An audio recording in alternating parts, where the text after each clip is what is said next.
Hi guys, welcome to our YouTube channel UV inspired. दोस्तों, क्या आपने कभी सोचा है कि सिर्फ 24 घंटे में आपकी पूरी जिंदगी बदल सकती है? नहीं, मैं कोई सपना नहीं दिखा रहा और ना ही कोई जादू की बात कर रहा हूँ। मैं उस सच की बात कर रहा हूँ जिसे अगर आपने एक बार समझ लिया तो आपकी सोच, आपका नजरिया, आपके फैसले सब कुछ बदल जाएगा। लेकिन इस सच को सुनने की हिम्मत हर किसी में नहीं होती, क्योंकि यह सच जितना सरल लगता है उतना ही गहरा और चुभने वाला है। और इसे समझने के लिए आपको इस कहानी के अंत तक जरूर रुकना होगा, क्योंकि अगर आप बीच में छोड़ देंगे तो आप वही इंसान रहेंगे जो अभी है, और अगर अंत तक सुनना है तो शायद आप खुद को पहचान भी ना पाए। कहते हैं हजारों साल पहले एक आदमी था जिसने अपना महल त्याग दिया था, अपना परिवार, अपना राजपाट, सब कुछ छोड़ दिया था, सिर्फ एक सवाल का जवाब खोजने के लिए, हम दुखी क्यों हैं और कैसे हम दुख को छोड़ सकते हैं। वह आदमी बुद्ध कहलाया, और उसकी एक कहानी ऐसी है जो आज भी उतनी ही ताकतवर है जितनी तब थी।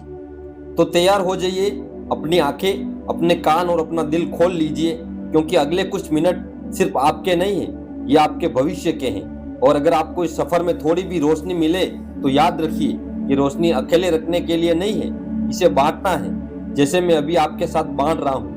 और अगर आपको लगता है कि यह कहानी किसी और की जिंदगी बदल सकती है तो इसे लाइक और अपने दोस्तों के साथ शेयर जरूर करें। बहुत साल पहले मगध के एक छोटे से गांव में, जहां खेतों की मिट्टी अभी भी रात की ठंडी नमी थी और गांव में चिड़िया की पहली आवाज तैर रही थी, वहां एक नौजवान अपने मन के तूफान में उलझा हुआ पगडंडी पर चल रहा था।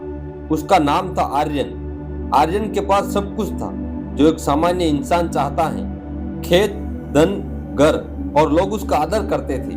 लेकिन फिर भी उसके भीतर एक खालीपन था, जैसे वो किसी अंधेरे कोने में हो। उसने बहुत कुछ आजमाया, त्योहारों में नाचा, शराब पी, दोस्तों के साथ हंसा, यहाँ तक कि दूर के शहर में जाकर व्यापार किया, लेकिन हर बार कुछ दिनों के बाद वही खालीपन लौट आता।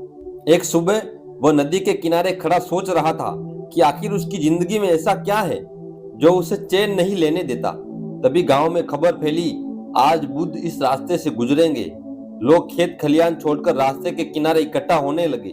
बच्चे पेड़ों पर चढ़ गए और औरतें हाथ में थाल फूल लेकर खड़ी हो गई।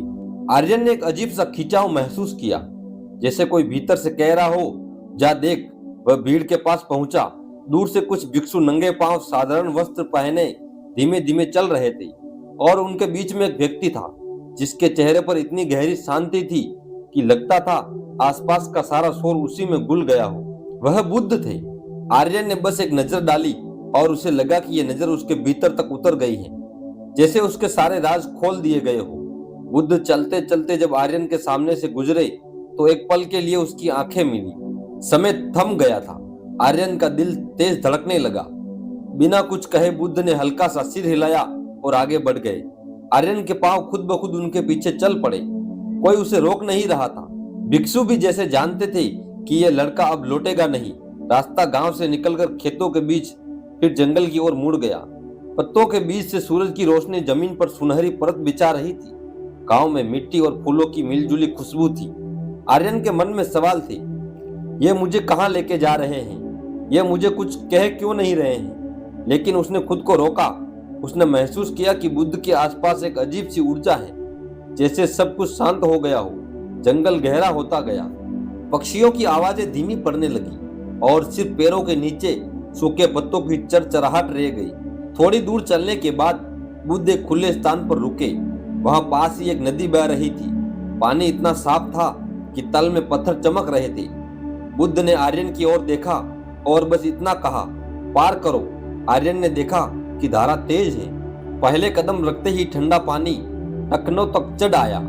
उसने संतुलन बनाने की कोशिश की, लेकिन हर लहर उसके पैरों को खिसकाने की कोशिश कर रही थी। उसने मजबूती से खड़े रहने की कोशिश की, लेकिन जितना वह रुकता उतना ही उसका संतुलन बिगड़ता।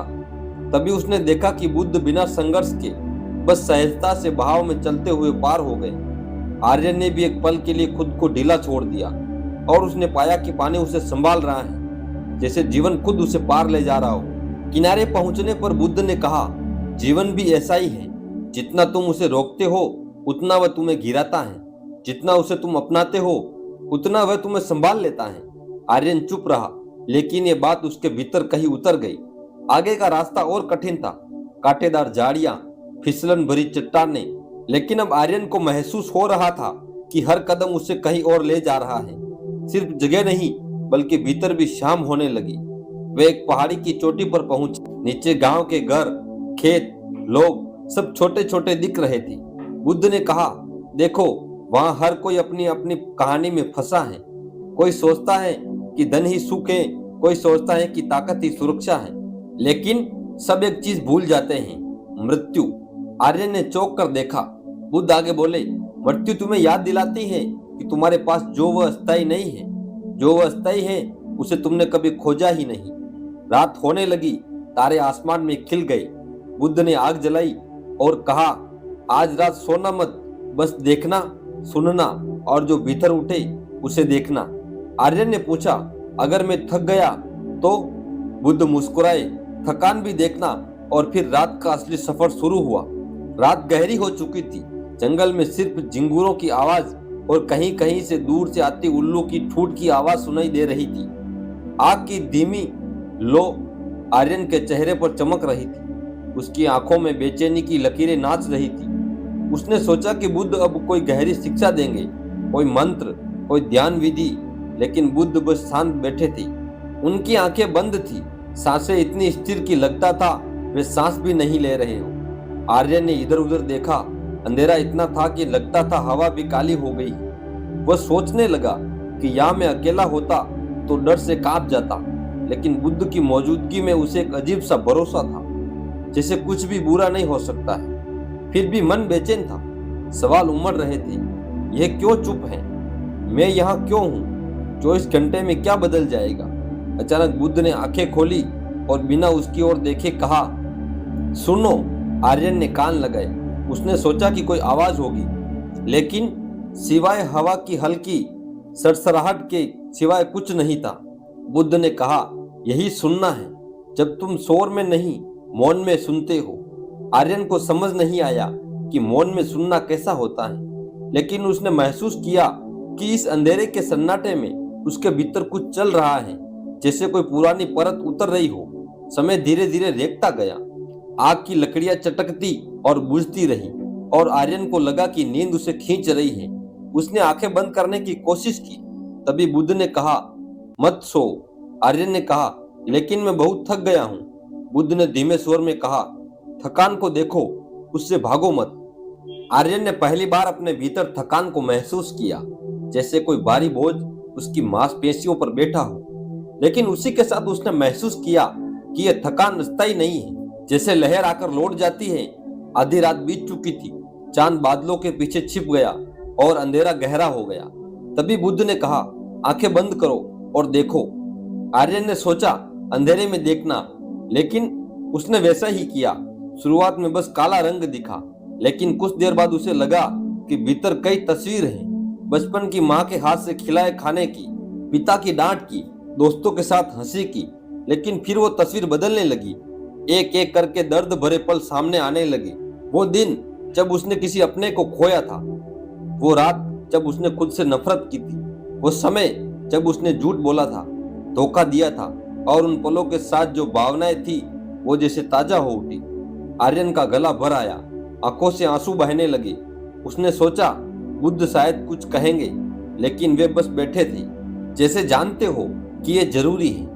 आर्यन ने महसूस किया कि ये दर्द, ये यादें, ये पछतावा सब उसके भीतर जगह घेरे हुए हैं, और जब तक ये भरे रहेंगे कुछ नया उसमें नहीं आ सकता।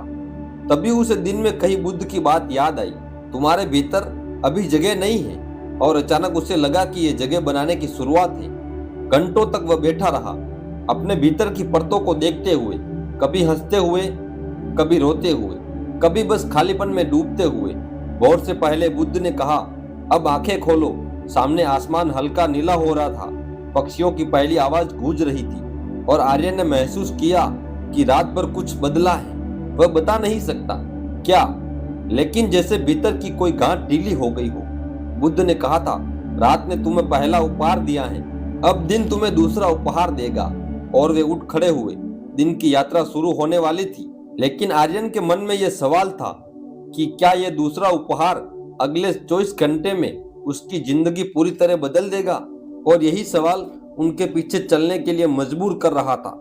सुबह की हवा में ठंडी कड़क थी, पेड़ों की पत्तियों पर ओस की बूंदें सूरज की किरणों से चमक रही थी, जैसे किसी ने छोटे छोटे मोती बिखेर दिए हो। आर्यन के चेहरे पर रात भर की जाग के कारण थकान थी, लेकिन भीतर कहीं एक हल्कापन भी था, मानो उसने कोई पुराना बोझ उतार दिया हो। बुद्ध ने कुछ नहीं कहा, बस नदी की ओर चल पड़े। आर्यन उनके पीछे रास्ते में पक्षियों की चहचहाट सुनते हुए चल दिया। दूर से आती गायों के गले की घंटियों की टन टन और बीच में हवा का तेज झोंका। आर्यन के मन में सवाल था कि यह दूसरा उपहार क्या होगा, लेकिन उसने अब सवाल करने की आदत पर काबू करना शुरू कर दिया। नदी के किनारे पहुंचकर बुद्ध ने कहा, बैठो। आर्यन बैठ गया। पानी की लहरें किनारे से टकराकर मीठी सी आवाज कर रही थी। बुद्ध ने कहा, देखो। आर्यन ने पानी में झांका। पहले उसने अपना चेहरा देखा, लेकिन लहरों के कारण चेहरा हिल रहा था, विकृत हो रहा था। बुद्ध ने कहा, यह तुम्हारा मन है, अशांत हिलता हुआ। तुम खुद को सही तरह से देख ही नहीं सकते जब तक यह शांत ना हो। आर्यन ने चुपचाप पानी को देखना शुरू किया, और कुछ देर बाद जब सांसें धीमी हुई, मन थोड़ी देर के लिए ठहर गया। तब पानी का चेहरा अस्थिर हुआ और उसने खुद को साफ साफ देखा। अचानक बुद्ध ने पास पड़ी एक छोटी सी लकड़ी उठाई और पानी में डाल दी। लहरें फिर से उठ गई, चेहरा टूट फूट गया। बुद्ध ने कहा, जीवन में हर घटना, हर शब्द, हर विचार एक लकड़ी की तरह है, जो तुम्हारे मन के पानी में गिरती है और तुम फिर से खुद को खो देते हो। अगर तुम सीख जाओ कि लहरों के बावजूद खुद को देखना, तो तुमने दूसरा उपहार पा लिया। आर्यन को लगा कि यह सुनने में आसान है, लेकिन जीने में कठिन।